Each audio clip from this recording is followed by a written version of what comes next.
Hello' everyone, যদি আপুনি নিজৰ বিজনেছৰ কাৰণে অথবা আপুনি কাৰোবাৰ বেলেগৰ কাৰণে আপুনি কেম্পেইন এটা চলাই আছে, মাৰ্কেটিং কেম্পেইন এটা চলাইছে, তেতিয়াহ'লে সকলোতকৈ ডাঙৰ মিষ্টেকটো হ'ল তেওঁলোকে অকল কেম্পেইনটো বনোৱাৰ ওপৰত ফ'কাছ কৰে, অৰ্থাৎ এডটো বনোৱাৰ ওপৰত। কিন্তু কেম্পেইনটো ছাকচেছফুল হ'বনে নাই সেইটো ডিপেণ্ড কৰিব আপোনাৰ প্ৰি লঞ্চ কেম্পেইনটো আপুনি কেনেকৈ বনাইছে, অৰ্থাৎ কেম্পেইনটো বনোৱাৰ আগতে আপুনি কি কৰিছে।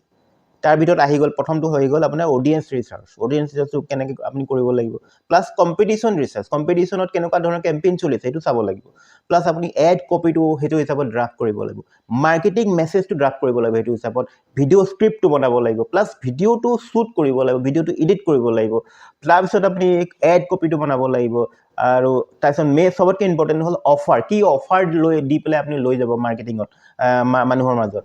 গতিকে এইবোৰ হৈ গ'ল প্ৰি লঞ্চ, যোনবোৰ কেম্পেইনৰ আগত আমি কৰিব লাগিব, তেতিয়াহে আপুনি কেম্পেইনটো ছাকচেছফুল হ'ব।